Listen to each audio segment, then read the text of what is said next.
Okay, this is a video for Scifantasy's Halloween group build, which is started about 3 days ago now and is running until Halloween itself.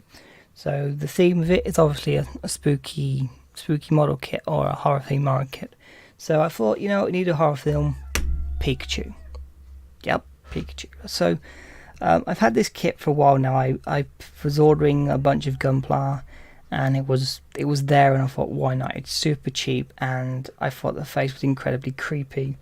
On the sprue, the red and black isn't there. You've just got this weird rat-like face thing staring at you, and I found it terrifyingly weird. Sort of, I was originally going to figure out how I could use it. I was thinking maybe I could use it as a sort of a night shield or something, or do a horror theme around it, because it's such a weird face to me. I don't know why. It's one of those where you try making anime look real life, and real life just rejects it and says no, not happening. So I had this kit, and I put it together, and it's a very simple build. The arms are 2 pieces, torso's 2 pieces, feet, tail 4 pieces with a seam line down both sides. The head's slightly more complex. The red and the black are separate parts. And the ears actually wiggle. You move the head. It's hard. There we go. There is a cylinder in there, and then there's 2 pegs on either ear. Well, there's an ear connection part, and they wiggle left and right, which is slightly entertaining, but not very useful. So that's the kit. It's got posable arms. The feet are just parts you pop in and out. There's no posability on the feet, and I always found it weird when you look at this. This is the front and that's the back. You're thinking, what does this look like? And it does not look like legs. You can see. Looks rather suspicious. But this is the back because the brown part's here, and the tail does spin around, and it's just on a simple peg. So let's look at the Pikachu. There was some detail on the eyes, which I've then filled in with some squadron putty. I'm not sure if I want to fill in the mouth detail or not. There's a slight tongue detail there. I'm not sure if I want to fill it in or not. As for now, it's going to stay as it is while I work on the rest of the diorama. So the way to make Pikachu scary. Well, first we've got a chunk of wood with putty on it. This is going to be smoothed down and made into a pavement with Pikachu stationed sort of on the side. And to go with that, we have a bunch of fence posts from who makes them now? 1 second. Pico O-gauge line side. I did actually make a mistake in ordering these, where I was like, oh, gates and ramps, that looks good, but unfortunately it says ramps as in the fence post itself is, see there, it's at an angle, whereas the gate itself is not. So I'm looking at this and thinking that's perfect, just what I want, and then it's at an angle, but I'm sure I can figure some way to work that into the diorama, or, well, you can't really straighten it because then it will bend, since there's actually a bit more plastic than there would be if it was straight. But I'm sure I can figure that out. But yes, that's the first issue with the build. But so what we're looking at here is a rail fence along the back half, with then Pikachu in front of it, and I plan to get in fact I've got it on order, waiting for it to arrive, a park bench to sit next to it. And what I was looking at doing is you look at old theme parks and you see the old statues. They had like the clowns and like the really cheerful happy things which you're supposed to enjoy, and they've just been abandoned, and rust has started to take the eyes away, and there's weird gunk gumming out of the mouth, and just it looks absolutely horrifying, like you don't want to be there. And that's what I want to do with this. I'm sort of looking at sort of Chernobyl's theme park as kind of an inspiration, and that's what I'm thinking here, where you have this really cute cuddly mascot Pikachu, but then there's rust all dripping down his face, and the paint's worn off his knee, and it's all metal and rust and horrible. One thing which did come to mind was the start of Silent Hill 3, where you're in the theme park as Heather, and there's just everything is rusty because it's Silent Hill, and that's the kind of the inspiration we're going for. Is old theme parks, Silent Hill, and sort of Chernobyl. Just everything's abandoned. There's vines growing over stuff. The pavement's been cracked, and there's plants growing up through it. One thing I had thought of doing in the original concept, which unfortunately it's hard to do from this angle since this is more of a tutorial angle, but that's what we've got for now. So you have Pikachu there, and I thought of, give me 1 second. What I did have was this kit as well, which was the Charizard, Charmander, and Charmeleon kit. Although that's what it is. So you can see they're really simple kits to put together. This one is I took apart. It didn't fit in the box, so you had sort of this guy. Put him together quickly. So I was going to have him here, and then Pikachu here. So you had these two creepy looking doll mascot things, and then put the park bench in the middle of here with sort of I was going to use I think it's O glue or glue, something like that, which is really good for making drool and slobber and such. And I was going to have the park bench and sort of suspicious red liquid dripping from under the bench into a puddle on the floor, and then put some coming out of his mouth. So it was dripping down there. I just sort of, you had these cute mascots just sitting there and sitting on the park bench, and they just ate you. I thought the concept worked really well, but the issue is the scale of these two is just completely off. You can just see there, this is such a bigger thing that it kind of dominates the smaller one here, which just it imbalanced the diorama completely. There was no way I could balance these two objects together and get a functional diorama out of it. What I'm instead going to have to do is have Pikachu on the left here. I like him on the left, he works that way. I think maybe his tail will go left. It could go right, but I don't think it works quite as well. But anyway, so Pikachu standing on the left, fence behind him here, and then the bench here.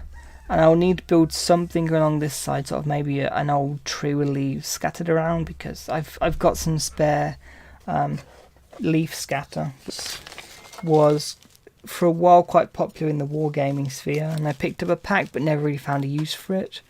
The project I was going to do fell apart a bit. Just kind of, I don't want to play this game. The models were cool though, so I'll build a few and then you kind of lose heart and move on to something else. So there, I've got those, and I'm thinking I could put a sort of a tree made of wire and maybe even some twigs themselves, and then put a tree kind of this side so that the diorama has balance, because that's one issue with dioramas. And I read a book a while ago called I think it's Bringing Fantasy to Life. I can't remember saying that. No, The Rise of Fantasy, that's what it's called.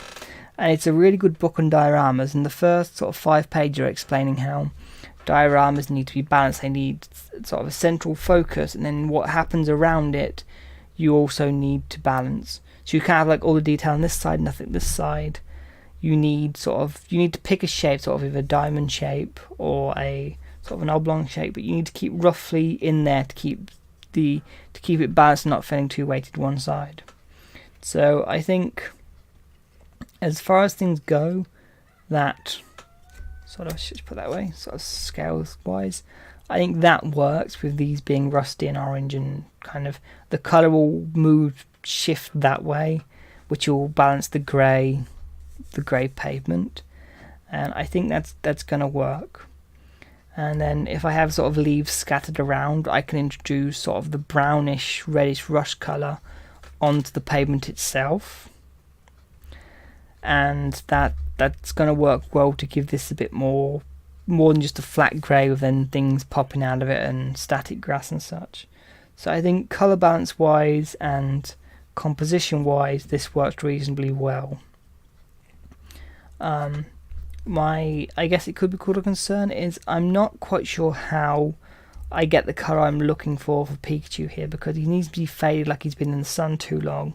It means he needs to be kind of a dull yellow, and I think I will start with a yellow ochre, which is just, it's got really good coverage. It looks fantastic. I think that's the way to go, and then maybe use Iraqi sand over the yellow to weather it a little. The black's easy to do black and add a bit of white. Brown, it shouldn't be too difficult to weather either. Brown turns tan in the sun, so that's easy to do. Cheeks, again, red weather's really easy, it's not an issue there. And what I'm thinking, I'm torn between two techniques for the painting. I'm going to have to do the yellow in an airbrush. There's no way you can paint this much yellow smoothly and make it look good, so that's going to be airbrushed, and that's not a problem. But then I'm looking at weathering wise, is do I want to go with salt and then do the salt weathering technique, which will give me a good effect, so I can get round here, get some on his knees, and kind of you'll get a nice effect for that. The other option is to go for the hairspray method, or the I've got Vallejo's weathering liquid, which does the same thing, which I've never shot for an airbrush. I've heard that's the way to use it best, so that's an option. But right now I'm thinking the salt method, because I've never tried it before, and if you're going to do a group build, you do something new you haven't done before, because that way you get lots of feedback as you're working through the project. It's not just you sitting there going, oh, I don't know how I screwed that up, and I've got no clue why. You've got kind of people invested in watching it along, so that's good. But the salt method, it gives me that feedback, as I said, first time using it, so it's exciting for me and something for people who haven't tried to get inspired by. And it also gives you lots of different sized effects, where some things are bigger and smaller because of the grains of salt, so that's something good as well. I'm not sure how salt interferes with a spray booth though. Maybe it's something I need to look up before I start spraying, but yeah. One of the concerns with that painting is the rust effect. I can do rust really well. I've not got an issue with that, in fact. Look here. I've done a decent rust job on that guy there. That was an underwater guy, and he works pretty well. I've got an entire squad of those guys painted up underwater, and I really like the effect. It's pretty much where I'm looking to go with this, so I'm not concerned about that. The concern is how you balance it on this kit, because it needs to look creepy and weird, but it also still needs to look like it's actual natural rust. So you see a lot of the pictures of the rusted thing, they have like rusted eyebrows almost, where there's no paint where the eyebrows would be. I think you could probably get away with that on this, where you kind of rusty sort of eyebrows all down here, along some of his torso. And also because I think it's going to work well, is I've got AK Interactive's green slime, I think it's called, but I picked up for another project, never got used.